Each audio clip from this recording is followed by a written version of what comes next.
Untuk soal UAS yang pertama, yaitu tentukan apakah terdapat hubungan yang linear antara kadar Fe2+ dengan absorbansi sinar UV pada spektrofotometer dari data di bawah ini. Tentukan koefisien korelasi dan persamaan garis regresinya. Yang pertama, kita akan membuka aplikasi Excel dan memasukkan data seperti berikut ini. Kemudian, setelah data telah dimasukkan, kita akan melakukan uji korelasi yang bisa dilakukan dengan 3 cara. Untuk cara yang pertama, kita akan mengklik formulas, kemudian memilih more function, dan pilih statistikal. Kemudian kita akan memilih Pearson. Lalu masukkan array 1 atau data dari variabel bebas yaitu kadar Fe2+ dengan cara memblok data Fe2+. Lalu setelah itu kita akan memasukkan data array 2 atau data dari variabel terikat yaitu absorbansi dengan cara memblok data dari absorbansi. Kemudian klik OK. Didapatkan nilai korelasinya 0,989582166. Lalu untuk cara yang kedua, kita bisa langsung menuliskan sama dengan korel kurung buka, pilih untuk array 1 yaitu kadar Fe2+, kemudian titik koma, pilih untuk array 2 yaitu absorbansi, kemudian kurung tutup dan pencet enter. Lalu untuk cara yang ketiga, kita bisa langsung menuliskan sama dengan Pearson kurung buka, kita akan memilih array 1 yaitu kadar Fe2+,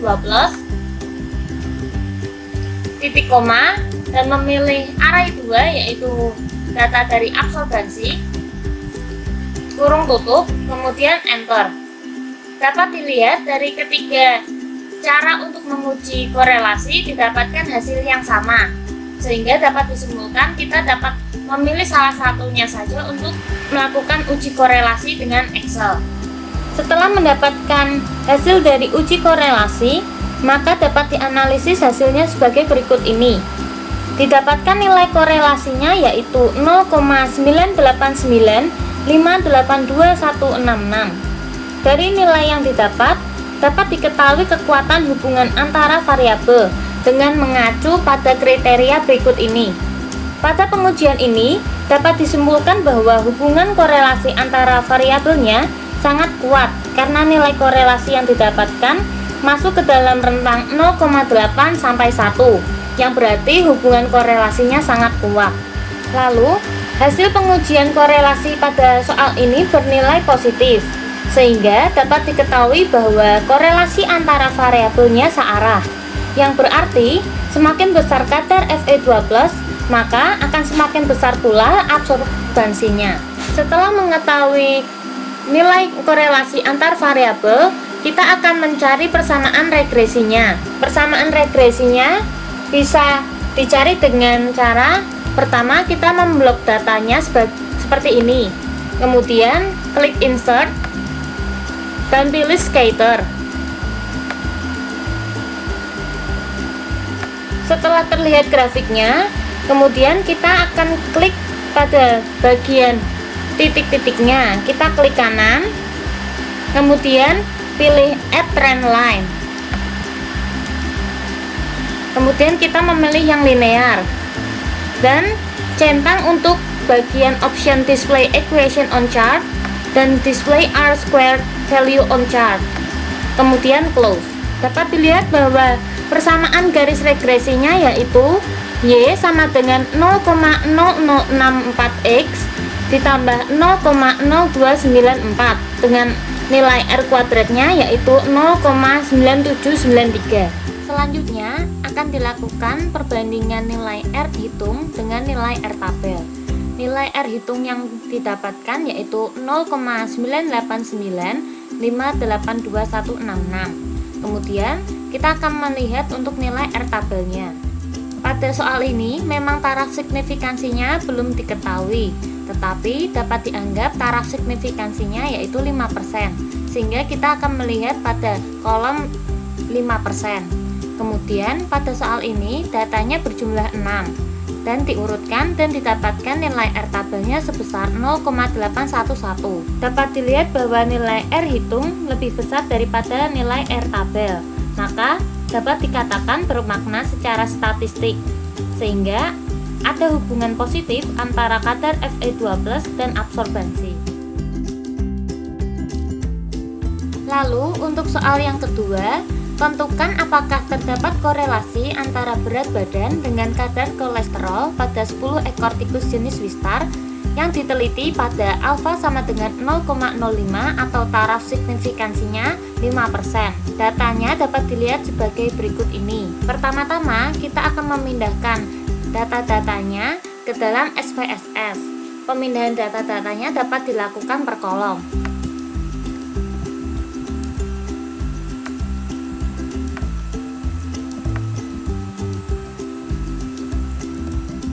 Kemudian kita akan mengklik variable view dan mengubah angka desimalnya menjadi 0 agar hasil yang kita dapatkan dalam bilangan bulat.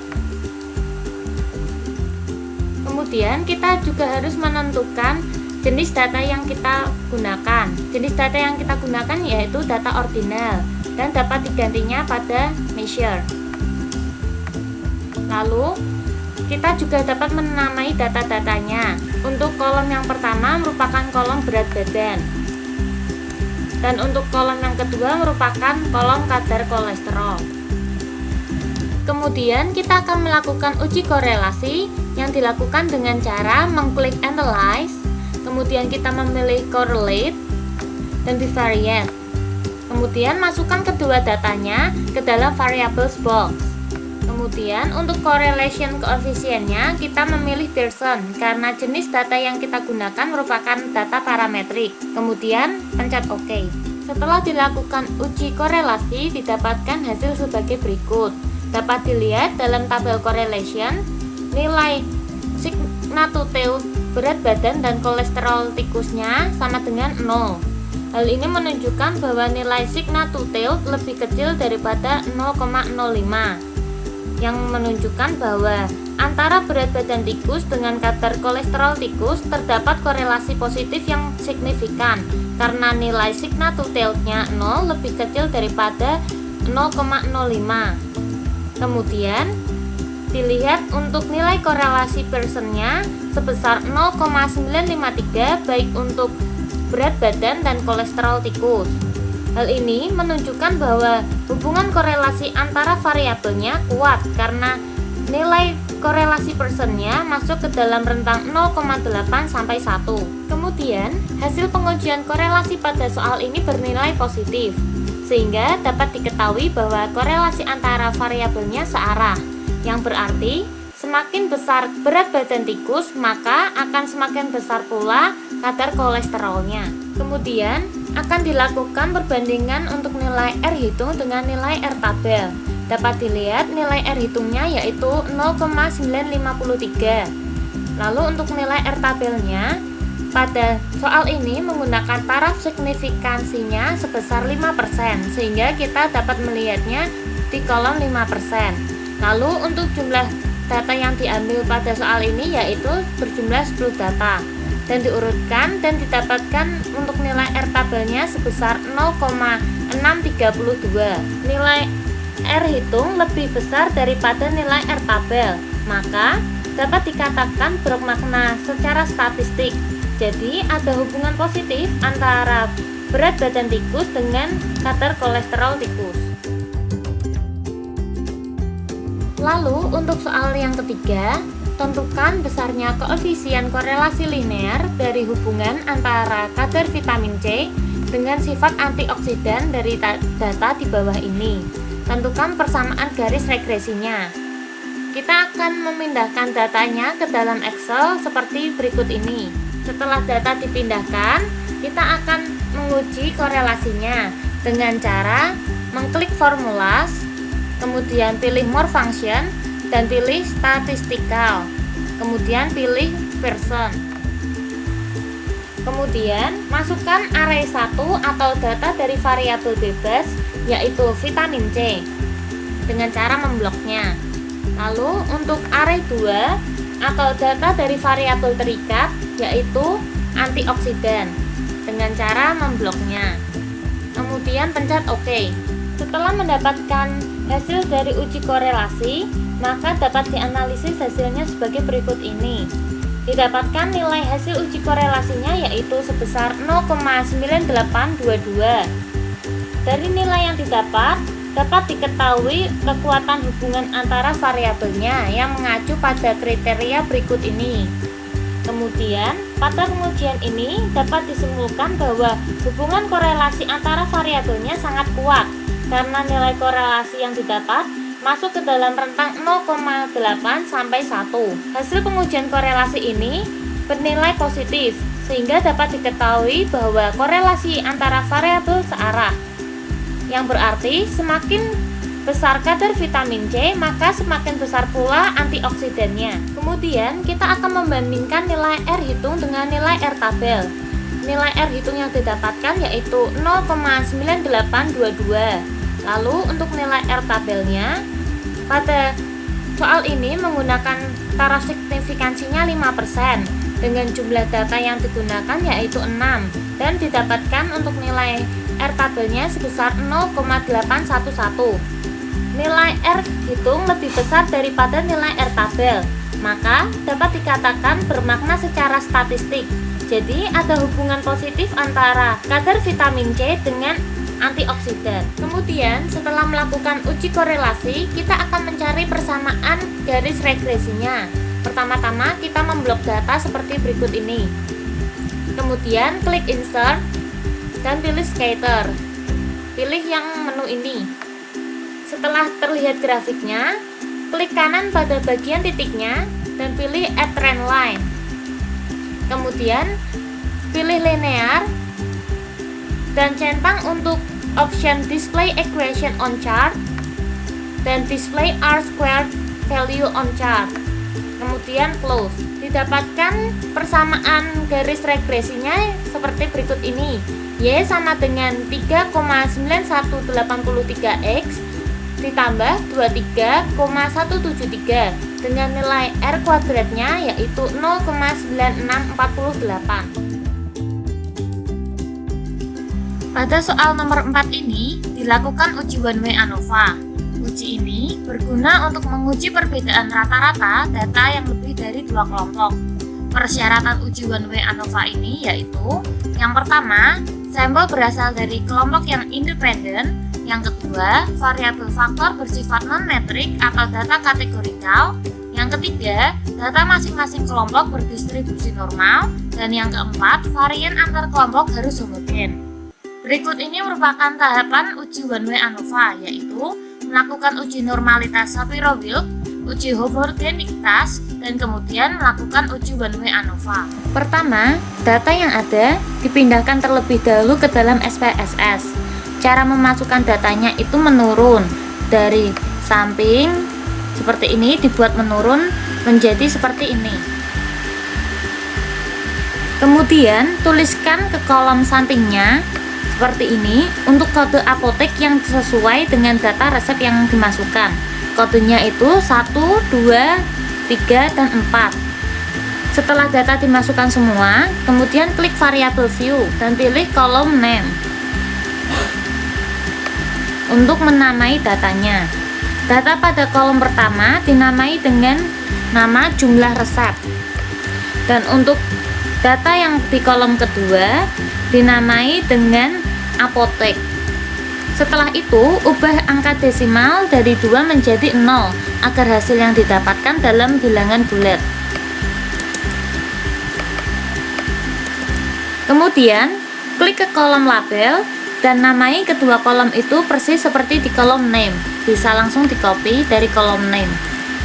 Kemudian dipaste di kolom label. Lalu, pindah ke kolom value untuk bagian apotek. Lalu klik dan lakukan pengkodingan. Untuk value yang pertama ditulis angka 1 dan labelnya ditulis apotek merah. lalu dipencet Add. Lalu untuk value yang kedua ditulis angka 2 dan ditulis apotek putih. Begitu seterusnya sampai ke apotek hijau.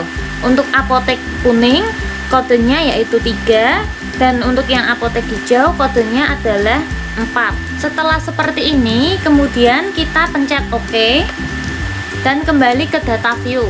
Setelah selesai melakukan pengkodingan, kemudian akan dilakukan uji normalitas Shapiro Wilk. Caranya yaitu klik Analyze, kemudian pilih Descriptive Statistic dan pilih Explore.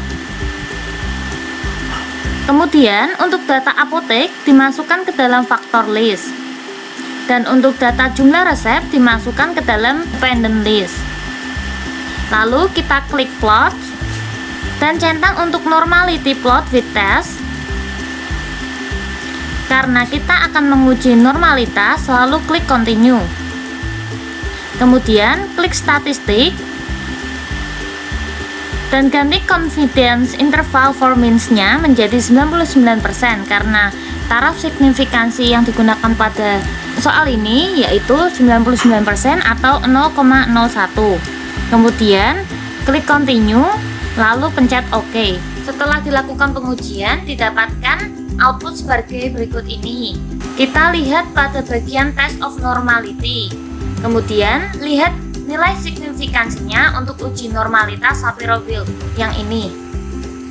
Data dapat dikatakan berdistribusi normal jika nilai signifikansinya lebih besar daripada nilai alfa. Tetapi jika nilai signifikansinya lebih kecil daripada nilai alfa, maka data tidak berdistribusi normal.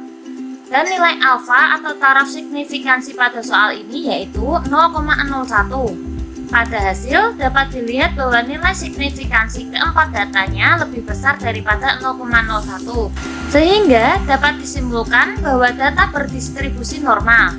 Maka syarat yang pertama untuk uji normalitas terpenuhi. Setelah dilakukan uji normalitas, kemudian akan dilakukan uji homogenitas. Dalam hal ini, pengujian homogenitas dan uji one way ANOVA dapat dilakukan bersama. Caranya yaitu klik Analyze, kemudian pilih Compare Mean, kemudian pilih one way ANOVA. Kemudian akan muncul kotak dialog seperti ini. Lalu masukkan data apotek ke dalam kolom faktor dan data jumlah resep ke dalam kolom dependent list.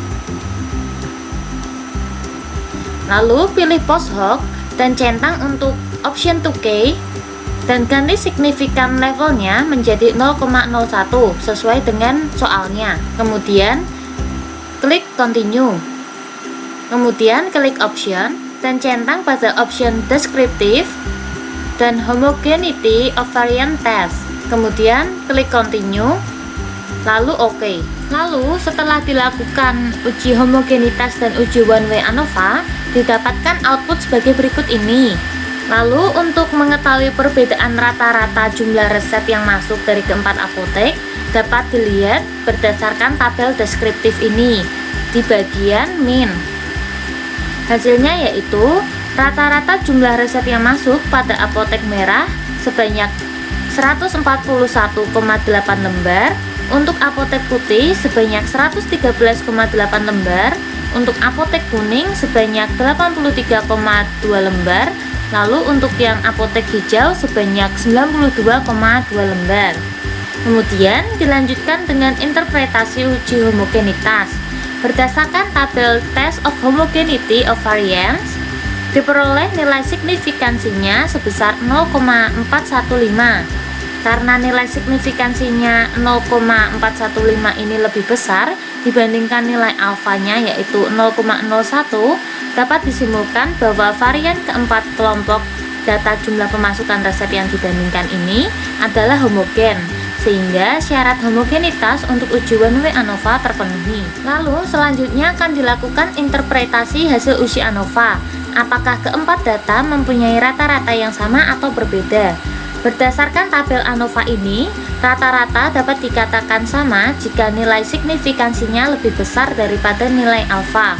Tetapi jika nilai signifikansinya lebih kecil daripada nilai alfa, maka rata-rata data akan berbeda. Dan nilai alfa atau taraf signifikansi pada soal ini yaitu 0,01.